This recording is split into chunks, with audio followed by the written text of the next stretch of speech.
let us speak to a chill guy. He surely knows all about the chill guy meme, and he made some news about 6 days ago. There we were, sitting watching the Misfits Supercard in Qatar, and all of a sudden, our old friend Wade Plemons shows up.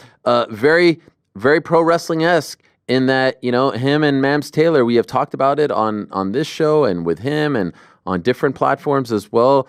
They just needed to get along. They just needed to get on the same page because they were both helping each other up, through the ranks as this influencer boxing scene was, making some noise, and no one was covering it, in my opinion, better than Wade. And then there he is showing up in Qatar, of all places, and also announcing that he is going to be fighting for Misfits. There's the scene right over there. Big Wade, mask and all, pointing, puffing, snarling. Yeah, warming up the hands. Yeah, let me hear you. Hulkamania-esque, Wade-a-mania, running wild. Without further ado, let us say hello to the great Wade Plemons. Hello, Wade. There he is. Oh, sun's out, guns out. Hey, come on now. A little something here. Damn, homie. Yeah, man. Well done, well done. We have a plethora of questions, and I weighed in on this. I don't know if you saw on Monday. I weighed in on the execution of the angle, and we'll talk about that in a moment, or the story, if you will. I don't want to discredit what you're doing because I know it's 100% legit. But first, embryonic stages. I know the issue between you and Misfits and Mams, and good luck on Kingpin and all that. I know that was all very, very legit, and let's be honest, perhaps painful at times. How do we get from that to you showing up in Qatar, to you agreeing to fight for the promotion, not just broadcast, but fight? Well, okay. So I guess if we're doing the whole thing, yeah, obviously the have fun on Kingpin was my exit from Misfits, and I would say entrance into the rest of what I was doing. I really took that time to grow as a commentator, to grow as a YouTuber, as someone that wanted to be more knowledgeable and gain more experience in the scene. And honestly, I got to thank a lot of people for that time, because I didn't really know what I was going to do next. The two biggest people I got to thank are Jake Paul and Nikita Badarian, because they obviously started Most Valuable Prospects, and I was able to really gain a lot of experience, and still am. I'm going to Prospects in a week on that show. And yeah, I've just been able to grow. And, during that time, yeah, it was difficult for sure. I have so many friends over at Misfits, so many people there that I enjoy working with and being around, and just love the environment while I was there. It's one of those things, business happens. It is what it is, I guess. A little more personal than I would like it to have been, but it is what it is. And then, over the last couple of months, I had started to get this idea, what's next for me? What do I want to do to push myself? And that's really this whole thing, Ariel, is just, I want to push myself. I want to do stuff that I'm uncomfortable with, stuff that makes me uncomfortable, but pushes me into a new light, helps me grow. And that's why I'm back. And so I actually made the call. I hit up the Misfits people and Mams and said, hey, I'm thinking about taking a fight. How real could this be? And then, talks went on from there. Wow. And so did you have to get over some personal stuff first? Like, did you and Mams actually talk on the phone, sit in a room? Yeah. Hash that out? It's business, man. So all this personal stuff, you can save it for your friends at home and stuff. I'm here to do business, and that's how I'm treating it. What about you and KSI? What about us? I mean, there were some things said between you two on social media as well. Yeah. I mean, that's there's no anything different now. So no fences have been mended. There's no handshake. We're cool now. We're boys. You're kind of going in there as a bit of an outsider, if you will. Yeah, for sure. Everything you guys saw when I walked down that ramp, everything I said in that ring, I meant. There was no promo for me. We shoot from the hip over here, Ariel. I like that. One fight deal? Yeah. Is this something you want to do more of, or you just kind of want to cross it off the bucket list? We'll see, man. I'm just excited for this one. I'm pumped. This is, like I said, it's new for me. I played sports all my life and did all that, but this is something brand new. And again, it's me challenging myself. So whatever happens after, we'll deal with it after. But for now, I'm focused on HS, and I'm excited, man. I think I'm going to surprise a lot of people. Your opponent, HSTikkyTokky, I'll be 1,000% honest, was not familiar with him before all of this. and we've kind of cracked jokes about his name and all that. Who is he, and what are his, what are his credentials as far as the influencer boxing scene? I don't really know much about him. I know he's a massive name in the UK. I know he's big on TikTok, which hence the name, I think. But that's really it. I know he's a bit of a wild man, kind of, flies by the seat of his pants. I don't exactly know what's made him popular, but he seems to be that. And big, strong guy, athletic. They say he's the boogeyman of this thing. So when I was looking at doing it, I didn't want to come in and take an easy fight because I'm here for a good time, not a long time. So I want to take the guy they say is the best in the scene. We'll see. What weight? It'll be at 200. 200. How many rounds? 5. 5 rounds. 10-ounce gloves? Oh, yeah. Okay. Pro bout? Yeah. So 3-minute rounds, all that. Yep. Is this on the January 18th card? I will know for sure today. Oh, and why is that?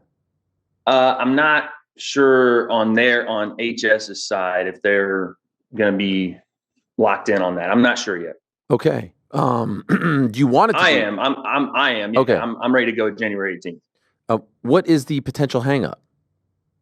I don't know. That's on their side.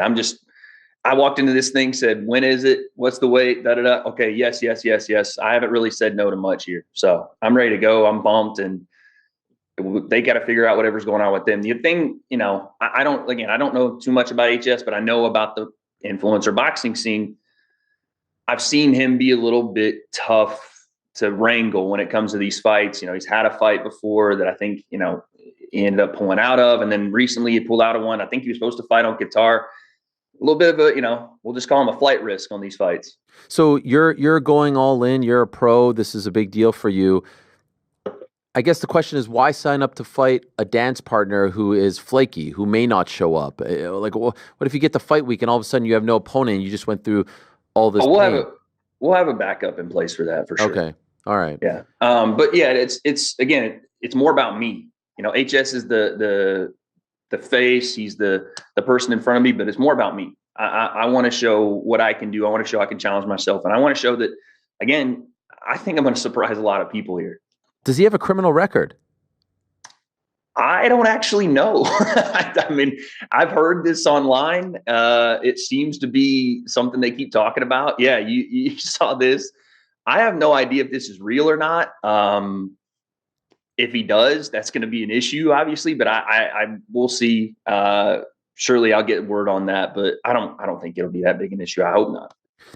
Obviously, I know a lot of your fans were disappointed when you weren't on the broadcast anymore. Does this mean that you will now be working those shows as well? I don't know, man. We may have to amend the contract a little bit. How fun would that be? How about we do this, Ariel? We'll do a little bet skis here. If I win, I get to be back on Misfits commentary. Oh, okay. What about that? I'm not asking for a lot here. You know what I mean? I'm not asking for anything crazy. I'm just saying if I win, put me back on the table. And if you lose? I don't know. I'll have to figure that out. Okay, yeah, maybe that's a Mams question. I'll never come back. I don't know. The follow-up, though, is, as you said, you're a big part of the MVP plans. Yeah, so, yeah. Well, the thing there is is never been an issue. Okay. On MVP side, there's never been an issue. I've told people this before.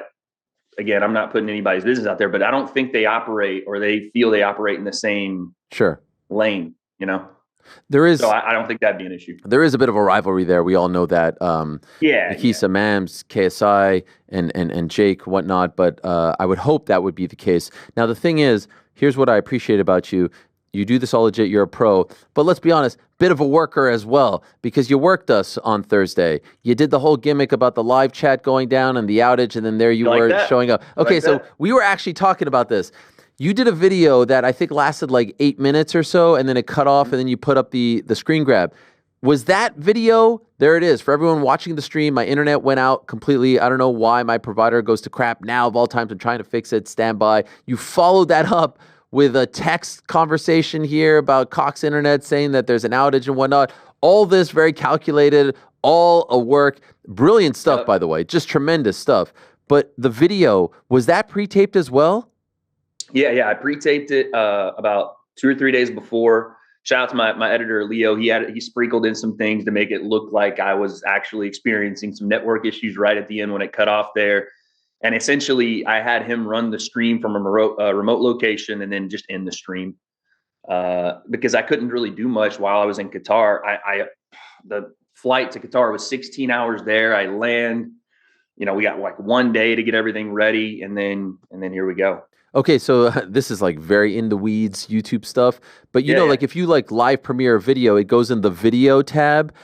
To be live, like right now we're in the live tab because we're live. And so I was just wondering, how did you get it? Because that to me was the brilliance of it. You got it in the live tab, which we are kind of programmed to think is actually live. So did he have to like stream it, even though it's not actually live? You can do that? You could pull that off?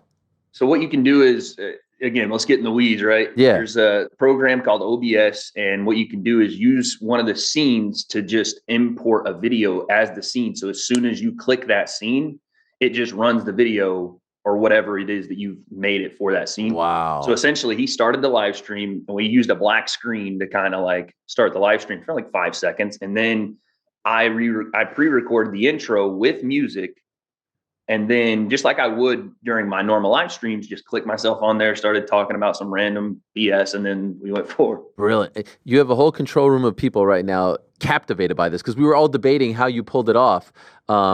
I would imagine 99% of the audience has no idea. Two-man show, Ariel. Brilliant. Come on, man. Brilliant. I love it. I love it. And congratulations, by the way. You were you had a like a fight companion, if you will, ringside from Jake Paul, Mike Tyson with your dad. Insane numbers. You had Shaquille O'Neal and others stopping by as well. That had to have been a career highlight. It was nuts. Had your boy Eddie Hearn on as well for a short period. You could tell he was looking around. He was like, I don't know if I'm in. But yeah, look at that, man. Shaq with my pops. How dope is that? That's incredible. So cool. It was just a great week, man. We had Amber Rose on. I heard you're familiar with her work. We had her on. No, it was a fun time, man. And Shaq was a massive highlight. But obviously, watching the fights, my dad was so intrigued with the co-main event. He was so pumped about Amanda Serrano, Katie Taylor, and he was just a goofball. He was like Netflix people are walking around the production stuff, and he's like getting mad because they're bumping into our table. It was so funny. Is that going to be a thing that you'll be doing more of? I want to, yeah. I mean, again, whenever the opportunity arises, I would love to. It was just great chemistry, and I did not know how my dad would be on camera. I mean, he's just a Southern, guy, and he's never been on camera for anything. And I was like, oh gosh, what's he going to say? Is he going to be okay? But he did well, and the cowboy hats, the fits, everything worked, man. So at this juncture for you, is there any thought like, all right, you were kind of known as, the authority when it comes to this particular scene. And I know that you know a lot about regular pro boxing, about MMA, about pro wrestling as well. To now be a part of the show, if you will, to be an active competitor in the show, was there any worry that maybe it's blurring the lines? Like, okay, I could be on the outside, I could comment, but now I'm actually, working the show. I'm competing on the show, and now you're like one of the boys, if you will. That changes things to some degree, does it not? I don't look at it that way. I think it gives me an experience to speak better about the sport outside of the ring, which is kind of why I'm doing it. Another part outside of just challenging myself, outside of the great Ben the Bane Davis, who you know well, there's not many guys that do that play-by-play spot and then go in and fight. And I just think it helps, speak so much more knowledgeably to the sport, understand sometimes when I have a Paulie Malignaggi or a Nonito Donaire, or kind of a big announcement, by the way. You teased something. I was going to say, I'm in Arizona right now. Okay. So I've moved camp to Arizona to train with the great DJ Flores. Wow. So we're down here locked in for the next, 5-6 weeks. This morning, BJ got me out of bed. We're watching Larry Holmes footage. We're doing all kind of crazy stuff. He is one of the highest level minds that I have come across in this scene or even like in boxing in general. So when I wanted the best training, I came down here, and to understand guys like that have been in this game, that have fought at the highest level, that have some of the best minds for the sport. That's another reason I want to step in and do it. Okay. So he's going to be your head trainer. Yes, sir. Wow. And you're going to stay there hopefully until the week of the 18th. All the way through. If it's not the 18th, when would it be? Like, when's the next show? You got me. I don't know. Oh gosh. Like I said, I'm locked in regardless. This is the cool thing about my job, Ariel. I can pick up and move and go and do whatever. So I'm going to take full advantage of it. Like I said, I am so locked in. I'm so excited. I literally got in the car, drove down here, and we're full camp, full steam ahead. Do you have to cut weight, gain weight to make 200? No, this is actually perfect for me. I don't have to really do much. I'm right around. I'm not going to say what weight I am or how close I am, but I don't have to get myself down there, kill myself to get to 200. I'm right there. No one knows the scene better than you, in my opinion. And so let me ask you this, the state of influencer boxing, if you will. Yeah. What is it? How is it as we head into 2025? It's tough to really gauge what is influencer boxing now, because we've added so many people and so many different lanes to this that I think the state of it is it's on a resurgence on the influencer side, but it's growing outside of it, right? I saw somebody put up a picture of the Jake Paul Mike Tyson ESPN video logs, and it's the #1 video on ESPN's fight history for 34 million views in 2 weeks. These things are still bringing massive eyes. It's just a matter of right place, right opponent, right situation, and ultimately right performance. That's the one thing that I think sometimes in influencer boxing gives us the big letdown, right? Is because we're not pro boxing. But when you have those, I'll give a big shout to Salt Poppy style performances, you see what the actual build of this thing can be. And then the payoff, right? The payoff is everything. And I think it's at this point, it had a little bit of a lull in 2023, I would say, or maybe the end of it. And I think we're on a resurgence. Glad to hear that. I think the Tommy Fury, Darren Till fight is very fun. The Qatar Supercard, great. Curious about your reaction. I don't put it in the influencer boxing bucket. I don't know what buckets it is in, but it is in some kind of bucket. The post-event reaction to Tyson Paul and all the hot takes and the accusations and MVP having to put out a statement and all this madness that is still a thing that is not dying. And the fight was almost a month ago now. We're approaching a month. What has been your reaction to everyone going crazy over this fight? So people are, that fight opened Jake up to a lot more of the former casual boxing fan, right? That maybe hadn't watched boxing in a very long time. So I've seen the accusations of just goofy stuff, for Jake fights throughout his career. So I've dealt with it and I've seen it and I've made videos on it. And I'm like, this is the stupidest stuff I've ever heard. So when it came out again, I was like, oh, here's another one of these. But yeah, a lot of people taking that stuff seriously, TikTok running with that. It's all just nonsense. Jake and Mike had a great night of business. There were some fantastic fights on that card. Obviously, the Mike we got was not the Mike that was around 20, 30 years ago. And I tried to warn people that was going to be the case. But Jake didn't, go in there and just absolutely floor him. And he got out of there. Both guys relatively healthy. They got a crap ton of money for the sport and got a ton of eyes on new talent. So I would say no harm, no foul. I obviously don't want to see Mike fight again. And outside of that, I don't think there was people are going to make a big deal anytime Jake fights. All right, look into the crystal ball. Who does Jake fight next? I don't know, man. You have to plan something big for him. So I mean, the Canelo talk, while people think, Jake's crazy for it, I'll tell you this, when they start talking about stuff, they don't do it just to talk. When Jake starts talking about who he wants to fight in the future and where he wants to go, I know enough about the guy to know he's serious. So as much as it may seem far-fetched to a lot of people, I wouldn't put it past it to some point for Jake to fight Canelo. Does that mean it's next? Probably not, but I don't know. I don't know where he goes, because I was going to say Tommy Fury was the perfect matchup, the rematch, but Tommy's booked now, so I don't know. I mean, he could fight the winner of that fight. Yeah, I mean, I think Tommy himself means more, just because of you got to get that one back, and I think that would quell a lot of the things that people are saying about him. Oh, you're not fighting active people. You're not, even though Jake has done that. I think the Tommy rematch would really be something that and I think he wants to pursue it too. It's just a matter of, getting business done. Do you have any interest in seeing him go down the path of just fighting, regular boxers en route to, let's say, some kind of cruiserweight title? Or do you want him to just occupy this lane of fun, kind of out of the box? Draw. He's a draw. It's tough to just like give your draw away. And like, I understand, because what he says he wants to do is be a world champion. You got to build that for sure. And you need experience, and you need, tough guys, and you have to go in with a mindset of like, I've got to take tough fights, sometimes regardless of the name. But it's like, he is a big draw for boxing, one of the biggest in boxing. I know people hate when especially people like me say that, but it's just the truth. Boxing doesn't have a ton of massive draws right now, and Jake is one of the biggest ones. So it's such a weird kind of fine line he has to walk, where he can't just constantly fight people that just aren't going to bring business, but he also does have to push himself and test himself against young, tough fighters that are going to build him to a world championship. True or false? If that's what he wants to do. Right. Before it's all said and done, we see Jake versus KSI. What's your feeling right now? I like to hold out hope. I'd say yeah. What about Jake versus Logan?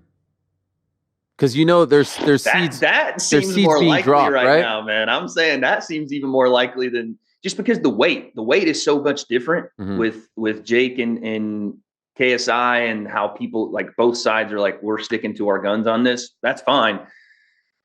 There's just some weird, it's not even weird, but they're so high level with their, content.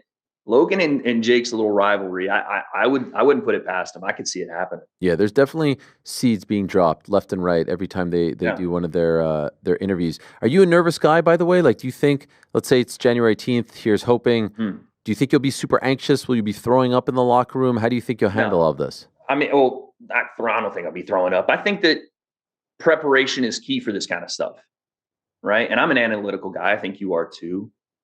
If you're not prepared for a show, if you're not prepared for, open workout hosting or press conference hosting, you're going to be super nervous. And I'm sure there'll be nerves, of course. Like, that's impossible to not have. But the preparation, the work quells all that anxiety, into this nervous. Like, the work will prove to be the reason that the confidence is built. The reason I'm here with BJ, the reason I'm training with guys like big shouts, Tristan Ham, Josh Bruckner, other guys in the scene that, quite frankly, have a lot more experience than this HS guy, have a lot more talent than this HS guy. Like, that's the reason I came down here. If I wasn't prepared, if I wasn't doing the things to prepare myself, sure, I'd be a nervous wreck. But being here, getting the work in, that's all it's about. And again, to me, it's about me.